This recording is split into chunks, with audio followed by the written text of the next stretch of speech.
જય શ્રી કૃષ્ણ મિત્રો. આજે આપણે રાજસ્થાનમાં એક કરોલી નામનું ગામ છે. કાલેખા કરોલીમાં રહેતા હતા. કરોલી એક નાનકડું ગામ હતું. તે ગામમાં કાલેખા એક પોસ્ટમેન હતા. પોસ્ટમેનની જોબ કરતા હતા. હવે કરોલીમાં એક મદન મોહનજીનું મંદિર હતું. હવે કાલેખા આખા ગામમાં જેની પણ પોસ્ટ આવે તે બધાને તે પોસ્ટ વેચતા હતા. એક દિવસે મદન મોહનજીના નામની પોસ્ટ આવી.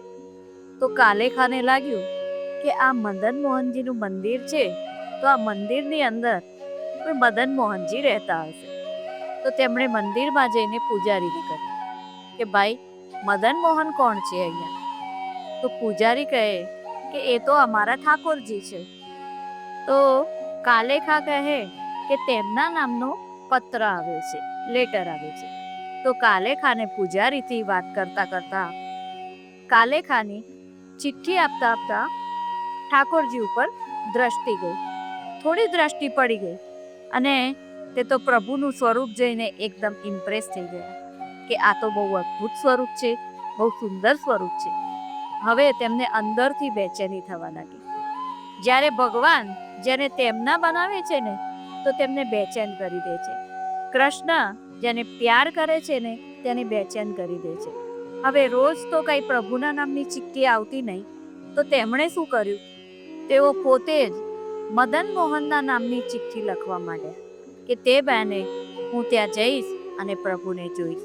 હવે તે રોજ જતા જૂઠી ચિઠ્ઠીઓ લઈને અને દેખતા કે ક્યાંક મને મંદિરમાં પ્રભુની એક ઝલક મળી જાય, એ પ્રભુના દર્શન થઈ જાય.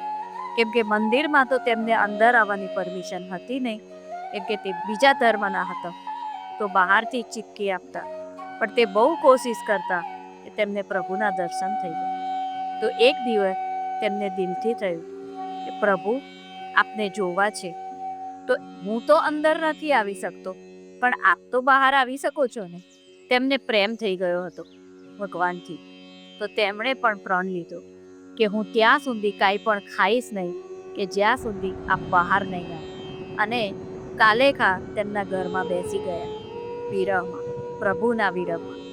ભૂખ્યા તરસ્યા બેસી રહ્યા. એક દિવસ થયો, બીજો દિવસ થયો, ત્રીજો દિવસ ગયો. કહે છે કે ત્રીજે દિવસે રાત્રે એક સુંદર બાળક, ઘૂંઘરાળા વાળવાળો, મોટી મોટી આંખો વાળો, પીતાંબરી પહેરેલો, મોરપંખધારી કૃષ્ણ કનૈયા એમની પાસે આવ્યા એક ખીરની કટોરી લઈને અને બોલ્યા, કાલેખા, લો, હું આવી ગયો, હું તારી પાસે આવ્યો, લો ખાઓ. અને કહે છે કે કાલેખા બહુ રડ્યા. ભગવાનની હાથની ખીર ગ્રહણ કરી. અહીંયા સવારે ઉઠીને મંદિરમાં પૂજારીએ જોયું તો ભગવાનના વાસણ નહોતા મળતા. તો પૂરા કરોલી ગામમાં ચર્ચા થવા લાગી કે ભગવાનના વાસણો ચોરી થઈ ગયા છે, ભગવાનના વાસણો ચોરી થઈ ગયા છે. હવે આ વાત કાલેખા સુધી પહોંચી. તો તેઓ પૂરા વાસણ લઈને મંદિરમાં ગયા અને કહે છે કે તમે આ વાસણની વાત કરો છો? તો કહે કે હા, આ વાસણ તમારી પાસે કેવી રીતે આવે?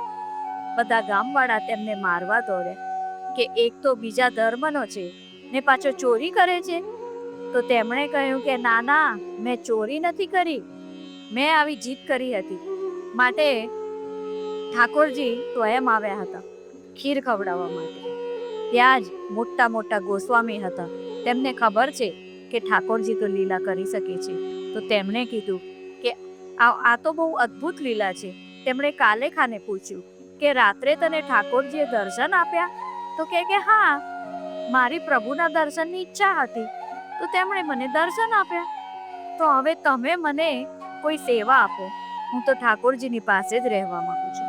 હવે એ લોકો ના પાડી શકે તેમ નહોતા. તો પણ તેમણે કહ્યું કે ભાઈ, મંદિરમાં તો અમે તને એલાઉ નહીં કરીએ, પણ તું બહારથી કોણીની સેવા કર, મતલબ મંદિરની બહાર ઝાડુ મારવાની સેવા કરો. કાલેખા તો ખુશ થઈ ગયા. કહે કે ઠીક છે, મને તો પ્રભુના મંદિરના પ્રાંગણમાં રહેવાનો લાભ મળશે. અહીંયા કાલેખાની ભક્તિ પ્રભુમાં વધી રહી હતી અને તેમના સમાજમાં તેમની બદનામી થઈ રહી હતી. તેમને કોઈ સંતાન નહોતું. તો તેમના સમાજના લોકો તેને કહેતા કે કાલેખા, તું તો કાફીર બની ગયો છે, હિન્દુઓના મંદિરમાં જાય છે, એટલે તને અલ્લાહ કોઈ સંતાન નથી આપતો. ઉપરવાળો તારું સાંભળતો નથી. આ બહુ ખોટું થઈ રહ્યું છે. તું આ વાતને સમજી કેમ નથી રહ્યો? આવા મેણાટોણા રોજ તેને તેના સમાજના લોકો મારતા હતા. તેમની પત્ની પણ તેમને આવા જ મેણા મારતી. હવે તેઓ રોજ ઝાડુ તો બહાર મારતા હતા. અંદર જવાની પરમિશન તો હતી નહીં. તો જ્યારે મંદિર ખુલે તો બહાર એક ખૂણામાં ઊભા રહીને ભગવાનને નિહાળતા હતા અને પદ ગાતા હતા અને તેમની ભાવના ભગવાનની સામે પ્રગટ કરતા હતા અને ભગવાનને જોતા રહેતા હતા અને આંખોમાંથી અશ્રુ નીકળતા રહેતા હતા. તો એક દિવસે ઠાકોરજીને કહે કે ઠાકોરજી સાંભળો, આ લોકો મારી પાછળ જ પડી ગયા છે. તો એક કામ કરો, તમે મને એક સંતાન આપી દો કે જેથી તેમનું મોં બંધ થઈ જાય અને હું આરામથી તમારી પાસે આવી શકું. થોડા મહિનાઓમાં તેમના ત્યાં બાળક જન્મ્યું. તો તેમણે કહ્યું કે જુઓ, મારા ઠાકોરજીએ મને સંતાન આપ્યું. હવે ઘરવાળા કહે કે આ તો અલ્લાહની મહેરબાનીથી બાળક આવ્યું છે. હવે જે જેને માને તેની વાત કરે. વાત તો એક જ છે. હવે કાલેખા કહે કે કાંઈ વાંધો નહીં, તમે એમ માનો, પણ મને ખબર છે કે મને તો સંતાન મારા કનૈયાએ આપ્યું છે. સમય વીતતો ગયો.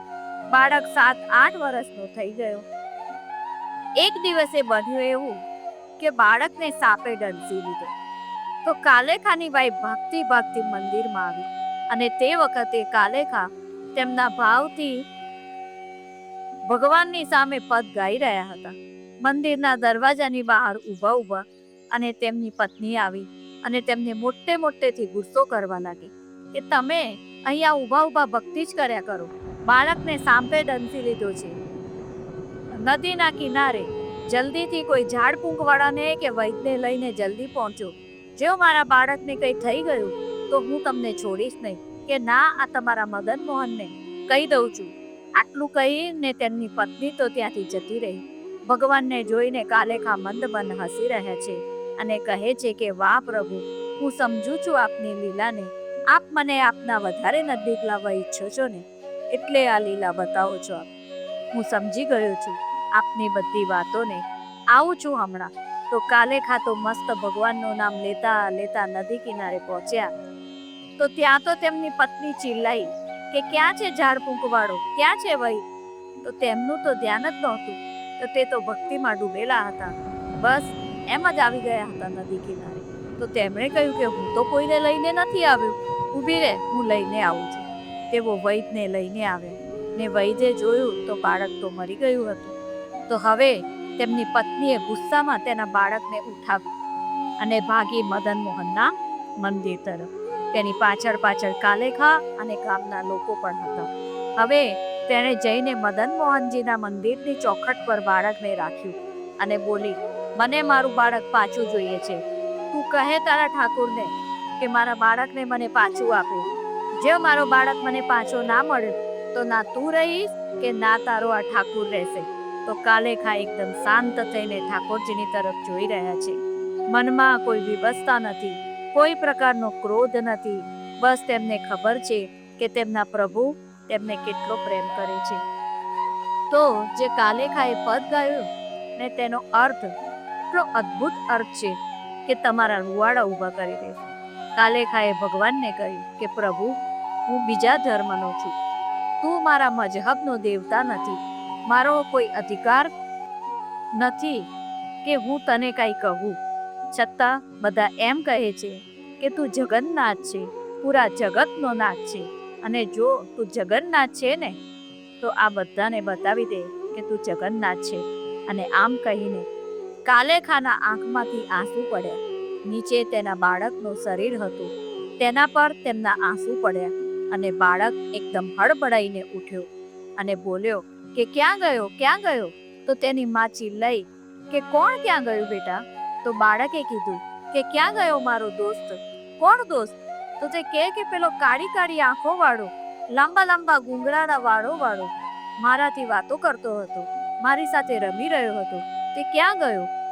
તો કાલેખા સમજી ગયા અને ભગવાનને નિહાળી રહ્યા છે કે વાહ પ્રભુ, તમે તો મારા બાળકની સાથે રમી રહ્યા હતા, તો આજે પણ કરોલીમાં આરતી થાય છે તો કાલેખાનું નામ લેવાય છે. આવા અદ્ભુત ભક્ત હતા કાલેખા. જય શ્રી કૃષ્ણ.